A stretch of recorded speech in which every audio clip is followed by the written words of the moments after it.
Thank you for coming back to the Soul Dojo Gaming Channel. I'm your host, Curtis Russell, aka Cali Soul, and I'm here with my boy, Jamal Johnson. G Island boy. What's up, man? What's up, man? Thank you for having me. Thank you for having me again, man, on the Soul Dojo channel. Man, you know, this is basically like your channel also, man. This is basically, dog. Oh, I appreciate that, dog. I appreciate it. After shutting down the G Island channel, I needed a new home. You needed somewhere, huh? Yeah, to piggyback off the subscribers, so. And so we're talking about the Game of the Year predictions. And we're talking about a lot of the biggest games that came out in 2017. I want to hit on all the AAA titles right now. I want to talk about some of the really, really, really big games that shook our consoles and all that. So what I did, and I told you this before we even started, recording, that, I did 3 big game publishers, news publishers and stuff like that, like IGN, Game Radar, and GameSpot. Mm-hmm. Those 3 I really feel like have a really good idea of what a good game is. So I want to talk about the game that I recently just played, is the Assassin's Creed Origins, that IGN gave a 9 out of 10. Game Radar gave that a 5 out of 5. And GameSpot gave it 7 out of 10. That's crazy that GameSpot literally was just like, 7, instead of, all the 9s and the 5 out of 5 that it got. But I think after playing it after a while, I felt like I kind of see why it's a 7. It's super, super repetitive and all that glitchy stuff that I talked about in a recent game. So it could still be in the running because of the good high praise that it's been getting. Why should Destiny 2 win Game of the Year? Go ahead. No, I didn't get to experience much of Destiny 2. Now, what was the rating that we have for? So the rating for Destiny 2 was IGN gave it an 8.5 out of 10. Game Radar gave it a 5 out of 5. Game Radar is very, very generous all the time. GameSpot gave it an 8 out of 10 also. Okay. See, now the only thing with Destiny 2 is that we can't really advocate for it, to be a Game of the Year as it was with Destiny 1. Destiny 1 had so much to it. It spanned 3 years. I mean, it may have struggled towards the latter of those, but one of the biggest things complained about, I mean, even then, those 8 out of 10s are really generous, because you look at it as that right now, Destiny 2 is already in a cycle where we're back in the same position, but we're back in that position much earlier on than what we're in Destiny 1. At least we had about a year and a half or so once they started tweaking the game. We're only a couple months in and people are complaining. Literally, there is nothing to do in Destiny 2. Literally nothing. So, they're coming up on the first DLC here. That's right. So we're hoping that, maybe that'll spark something there. But that's kind of bad, especially looking at is that a game that people already were hoping that, we weren't going to have to sit here and constantly play for DLCs, everything that was already in the game. And that's not a good look. People waited 3 years for this game, and we're already reaching that. So, it's looking at it is that those 8 out of 10s were just generous because it was new content. You didn't have to grind, but after that grind was over with, a month later, people were putting the game down and just. So you're saying the numbers are just based off of just new content going into a new game and just witnessing it, straight up. Yeah. Well, Mass Effect Andromeda, I'm only doing this for the fact that it was a game that was supposed to be so great, but IGN gave it a 7 out of 7. I mean 7 out of 10. Game Radar 3.5 out of 5, and GameSpot gave it a 6 out of 10. And EA destroyed that game on its own terms, which is just ridiculous. I also have Middle Earth: Shadow of War, NBA 2K18, and South Park: The Fractured Butthole. And I said butthole, not butthole. All games have been praised very good. Very, very good. The only reason why I didn't play no Middle Earth is because of the microtransaction thing that was going on. I felt like I wanted to look and see what the reaction was to it. So far it's actually been good, so I might jump into it. and actually play a little bit of Middle Earth one time and put it on the channel, everything like that. Now, those are the really, really big AAA games that aren't really necessarily exclusive to a console. So we're going to talk about the PlayStation games to the Microsoft games. Now, do you know any... I have the list right here, but do you know any Microsoft exclusives that came out for sure? I want to say not off the top of my head, at least this year. I know that once you kind of get to the list, there'll be some that I do know for a fact. Remember? You remember? Okay. Yeah, off the top of my head, but it's like 16 and between 2016 and 2017, it's really tough because they were rapid. Yeah, right. Now I have 1, 2, 3, 4, 5, 6, 7 for not Microsoft. I got 7 for Sony, and I got literally 3 for Microsoft. Wow. Now these are Game of the Year candidates, games that were big. Not saying they really did that well, like Halo Wars 2. IGN gave it a 7 out of 10. Game Radar gave it a 3 out of 5. GameSpot gave it a 6 out of 10. Yeah. When you are going into the strategy genre, you're going against StarCraft, Wings of Liberty. Yeah. You're going against all those computer games that are so good at being a strategy game. Yeah. Halo Wars caught us by surprise. I think that's why I got such good praise, the first one. But Microsoft is messing up by not competing with PlayStation. I say it all the time. We are not a PlayStation-based YouTube channel. Yeah. But that's just how it is. They just didn't do well when it comes to, their exclusivity. Now, exactly. Xbox players will probably say, time exclusivity or exclusivity doesn't matter to a console, but it really does, because why would you buy an Xbox? Yeah. You need a game. You know what I'm saying? Cuphead came out for Microsoft, also did very well. It got mostly 8. IGN gave it an 8.8 out of 10. Game Radar, 5 out of 5. GameSpot, 8 out of 10, which is good. But the best praise that you can give Microsoft is always for the Forza games, right? Yeah. Have you ever played a Forza game? If I'm not mistaken, is it the Forza Horizon, if I'm not mistaken? That is the one that was last year, which was a fantastic game. I actually played that. But this year, Forza Motorsport 7. Oh. So I have seen a couple of those. I've heard a lot of good things about it, especially when you're going into, I would say, these racing type games. That's kind of one of the biggest things, to make a game that can actually pop out of these, because like I said, you're racing. You know what I mean? How far can you really, take this? You can go into GTA and create up something, a race and whatnot with much better vehicles and whatnot. So I credit them for being able to really captivate people. Like I said, we've had a couple of racing games come out.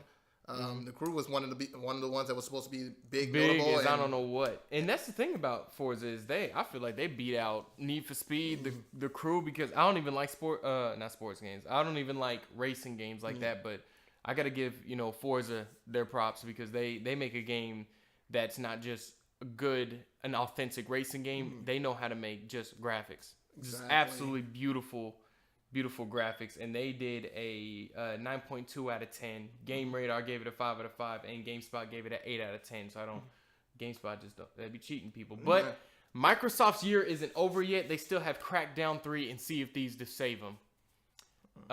Sea of Thieves is this MMO pirate game, and Crackdown. I believe me and you played Crackdown 2. I did like that game, but do you think? I don't know if those two games will save Microsoft, and it will push people to buy an Xbox, a whole new brand new Xbox, $500 for an Xbox One X. Yes, it's the most powerful console, but where's the games at? You know what I'm saying? And that's probably one of the biggest things that you look at is that, okay, we have 3 exclusives versus, you said 9 for Sony. So if we look at it, it's not only just look at these games of the years that, we can obviously see how Sony is winning this race, is that if you look at the Xbox One is steady declining in price. Now, like I said, it may be because they're looking to bring out an Xbox 2. We don't know what they're doing, but we know that the Xbox One is steady declining in price. And not only is it declining in price, that's declining in price with games and bundles and things included with this. Sony's able to maintain their price. They're able to maintain, you know, all these exclusives, Uncharted, and be able to sell these things at full price without really dropping, you know, much value to it. And that's kind of one of the things you look at is that, okay, not only do you have it where you guys are dropping prices, you don't have game, but guess what? Now the fan base, or not necessarily the fan base, but the player base, because we came from Xbox, we spent, that is you true. know, 6 to 7 years on strictly Xbox, you know, playing Halo and all those different games, and we made that switch. So it's not like, okay, well, we've only been a part of Sony, we've been a part of Microsoft, and eventually, I mean, it just ran out. They had nothing to offer. Once they got onto that even playing field, it's like, okay, I'd much rather these, because not only are they creating better exclusive games, but these exclusive games are just, they're expanding, and they're, you know, they're not a one-stop game. You know, they're setting it up for the future. Microsoft is not doing it. They're kind of just going for that one big shot, you know, for the year and then calling it. So. And they shot down Horizon Zero Dawn's competitor, which is, I know you heard me talk about it, is Scalebound. I was very hurt because Platinum Games is an amazing development, and I know they didn't see eye to eye, so Microsoft was like, well, screw it. We're not going to give you money, and you're not going to make the game.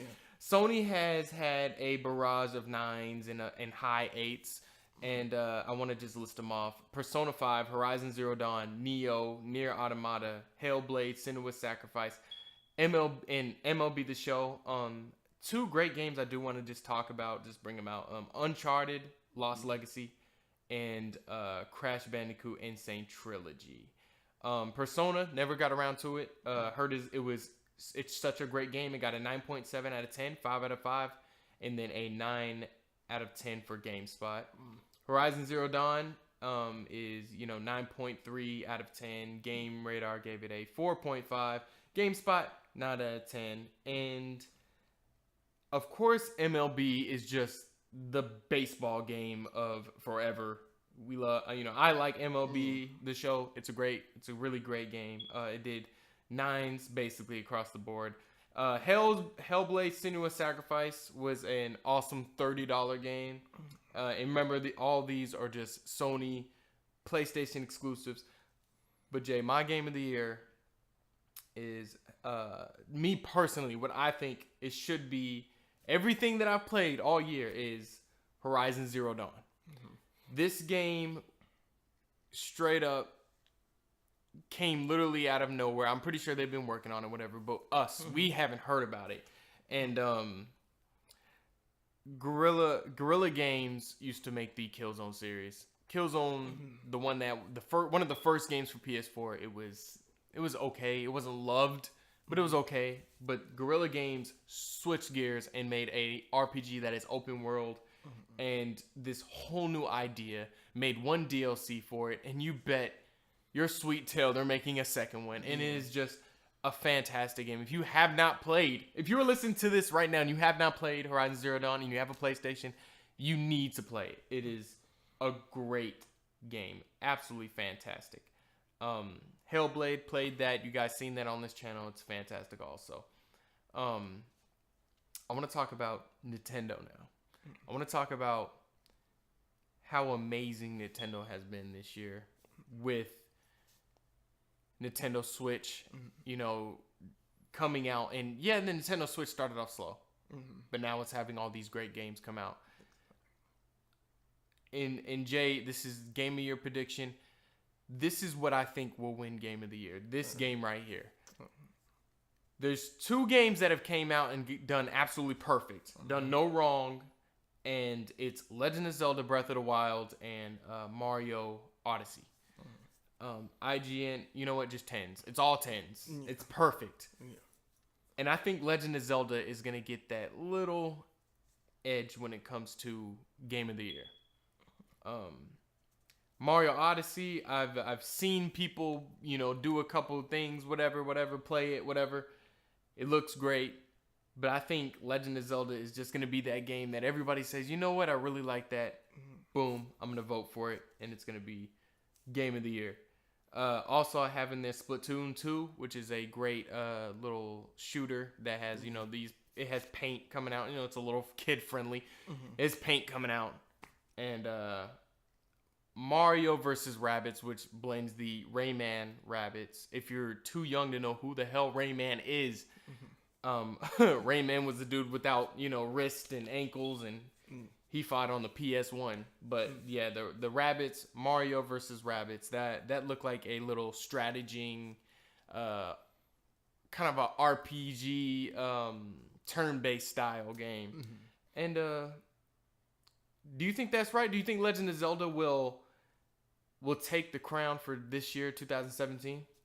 I would say just not having much experience out of both of those titles, but looking at, that they were the two perfect games. Now, I want to say Legend of Zelda, but I don't know, because I think it may have that slight edge, but I don't know. This new Mario game, I think that, like we talked about, is that it's, you have that these two games that, are virtually perfect, it's 10s across the board, perfect scores, but now we're looking at, okay, just popularity. We talked about that there wasn't really a Mario game in quite some time that, was made this good. They really put so much time into this, and that people were just, I look at it as that when I went into GameStop, to pick up a couple of my games, the guy was so excited. Literally, he had on the Mario outfit, to get the game. I didn't see that with, any Legend of Zelda. So it's, I like to say, but I think ultimately, the Mario game, just off of, popularity factor, because, we look at it, especially coming from America. That's one thing that we do know how to vote on is. Of course. So. Of course. I think Mario will take it by a slight edge. Not much, but I wouldn't be surprised if Zelda does take it. But I'm going to go with Mario.